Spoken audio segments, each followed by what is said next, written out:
যারা পল্লী দারিদ্র বিমোচন ফাউন্ডেশনে ভাইবা দিতে যাবেন তাদের জন্য আমরা একটা প্যাকেজ নিয়ে এসেছি, ভাইবা প্যাকেজ। যে প্যাকেজটি আপনাদের কাছে থাকলে ভাইবা নিয়ে অ্যাটলিস্ট আপনাদেরকে কোনো রকম টেনশন করতে হবে না। তো এই ভাইবা প্যাকেজে আপনারা কি কি পাবেন? আপনার পঠিত বিষয়ের উপর ভাইবা নোট, অর্থাৎ আপনি যে সাবজেক্ট থেকেই পড়াশোনা করেন না কেন, আপনি হয়তো পড়াশোনা করেছেন হিসাব বিজ্ঞান, অর্থনীতি, ফিন্যান্স, পদার্থবিজ্ঞান, রসায়ন বা যে সাবজেক্ট থেকেই আপনি পড়াশোনা করেন না কেন, ভাইবা বোর্ডের প্রথম যে প্রশ্নটি হয় সেটি হচ্ছে আপনি কোন বিষয় নিয়ে পড়াশোনা করেছেন। যখন আপনি আপনার অনার্সে পঠিত বিষয় বলবেন তখন অবশ্যই আপনার পঠিত বিষয় থেকে প্রশ্ন জিজ্ঞেস করবেন। আপনি যে বিষয় নিয়ে পড়াশোনা করেন আপনার বিষয়ভিত্তিক প্রশ্ন অবশ্যই আপনাকে জিজ্ঞেস করবে। এরপরে আপনাকে জিজ্ঞেস করবে যে আপনি এই যে সেক্টরে পল্লী দারিদ্র বিমোচন ফাউন্ডেশনে যে ভাইবা দিতে এসেছেন, পল্লী দারিদ্র বিমোচন ফাউন্ডেশন সম্পর্কে আপনি কি জানেন বা এই রিলেটেড যে সমস্ত প্রশ্নগুলো ভাইবাতে জিজ্ঞেস করতে পারে তার সব কিছু নিয়ে এই নোটটি তৈরি করা হয়েছে। এরপরে মুক্তিযুদ্ধ থেকে আপনাকে দু একটি প্রশ্ন জিজ্ঞেস করতে পারে। মুক্তিযুদ্ধ থেকে যদি প্রশ্ন নাও করে তাহলে অবশ্যই ডক্টর মোহাম্মদ ইউনূস, অন্তর্বর্তীকালীন সরকার এবং সমসাময়িক বিষয়ের উপর, যেমন ভারত পাকিস্তান ইস্যু, এরপরে ইসরায়েল ফিলিস্তিন ইস্যু, ইউক্রেন রাশিয়া ইস্যু, এই সমস্ত সমসাময়িক বিষয়ের উপর আপনাকে প্রশ্ন জিজ্ঞেস করতে পারে। তো সেই বিষয়গুলো নিয়ে সাধারণ জ্ঞানের উপর একটি সাজানো ভাইবা নোট থাকবে।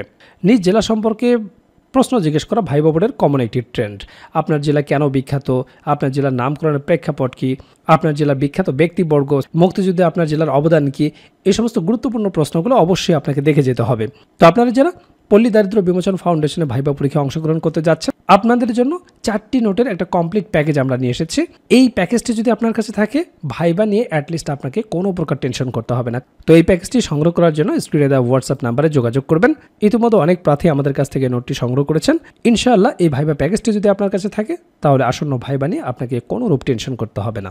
ইংরেজি বিষয় থেকে যারা ভাইবা পরীক্ষা দেবেন, সামনে যাদের ভাইবা পরীক্ষা, এই ভিডিওটি অত্যন্ত গুরুত্বপূর্ণ আপনাদের জন্য, কারণ এই ভিডিওতে কিছু রিয়াল ভাইবা প্রশ্ন আপনাদের সাথে শেয়ার করা হবে যেগুলো থেকে আসন্ন ভাইবা পরীক্ষায় আপনারা কমন পেয়ে যেতে পারেন।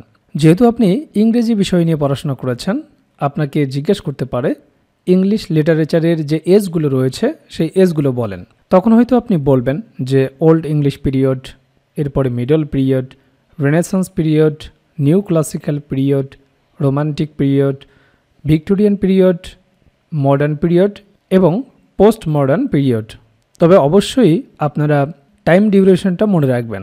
আপনাকে জিজ্ঞেস করতেই পারে যে রোমান্টিক পিরিয়ড কত থেকে কত, ঠিক আছে, মডার্ন পিরিয়ড কত সালে শুরু হয়েছিল, কত সালে শেষ হয়েছে, এই ডিউরেশনগুলো অবশ্যই মনে রাখতে হবে, ঠিক আছে। তো এইভাবে বলা একটু কঠিন, আপনাদেরকে যদি একটু সহজ করে দেই তাহলে এভাবে আপনারা মনে রাখতে পারেন OMR অ্যান্ড রবি এমপি, অথবা এটাকে পড়তে পারেন ওমর অ্যান্ড রবি এমপি। এইটুকু যদি মাথায় থাকে তাহলে বাকি এজগুলো আপনারা সেভারেলি বলতে পারবেন। যেমন O for old English period, M for middle period, R for renaissance period, N for new classical period, RO for romantic period, VI for Victorian period, M for modern period and P for post modern period, যেটা 1939 থেকে শুরু হয়েছে বর্তমান অবধি। অবশ্যই আপনারা ডিউরেশনটা মনে রাখবেন, ঠিক আছে। ডিউরেশনগুলোও কিন্তু ভাইবাতে জিজ্ঞেস করে। আর ভাইবা বোর্ডের খুব কমন একটি প্রশ্ন, ইংলিশ পিরিয়ডের এজগুলো বলুন। তো এটা যদি আপনি সুন্দরভাবে পারেন, এরপরে আপনাকে জিজ্ঞেস করতে পারেন যে who is the greatest word writer. তো আপনারা জানেন তিনি হচ্ছেন জন কিটস। এরপরে আপনাকে জিজ্ঞেস করতে পারে ফ্রান্সিস বেকনের কয়েকটি এসের নাম বলেন। ফ্রান্সিস বেকনের কয়েকটি বিখ্যাত এসের নাম হচ্ছে of truth, of death, of revenge, of unity in religion or of religion. যেহেতু আপনি ইংরেজি বিষয় নিয়ে পড়াশোনা করেছেন, আপনাকে জিজ্ঞেস করবে বলেন তো ক্লাসিসিজম কাকে বলে। তো আপনি বলতে পারেন ক্লাসিসিজম হলো একটি সাহিত্যিক মতবাদ, একটি সাহিত্যিক দৃষ্টিভঙ্গি, লোকে যাকে বলে ধ্রুপদী সাহিত্য। ক্লাসিসিজম যখন জিজ্ঞেস করবে এরপরে আরেকটি বিষয় আপনাকে জিজ্ঞেস করবে, সেটি হচ্ছে তাহলে ক্লাসিক সাহিত্য কী। তখন আপনি বলবেন যে সাহিত্যে থাকে সুসংযত রীতি, গাম্ভীর্যপূর্ণ ভাষা, ঐতিহ্যের অনুবর্তন, তাকেই বলা হয় ক্লাসিক সাহিত্য। এই দুটো টার্ম খুবই ভাইবা বোর্ডে জিজ্ঞেস করে, ক্লাসিসিজম এবং ক্লাসিক সাহিত্য। তো আপনারা জানেন আপনাকে শুধু ইংলিশ লিটারেচার থেকেই জিজ্ঞেস করবে না, আপনাকে গ্রামেটিক্যাল পার্ট থেকেও জিজ্ঞেস করবে। গ্রামেটিক্যাল পার্ট থেকে জিজ্ঞেস করে সাধারণত দেখা যায় যে বলেন তো রিফ্লেক্সিভ প্রোনাউন কাকে বলে। তো আপনারা জানেন যে পার্সোনাল প্রোনাউনের অবজেক্টিভ ও পসেসিভ ফর্মের সাথে যখন সেলফ বা সেলফস যুক্ত থাকে সেই সব প্রোনাউনকে বলা হয় রিফ্লেক্সিভ প্রোনাউন। যদি এক্সাম্পলস হয় সেক্ষেত্রে আপনারা এক্সাম্পল বলবেন মাইসেলফ, হারসেলফ, দ্যামসেলফস, আওয়ারসেলফস।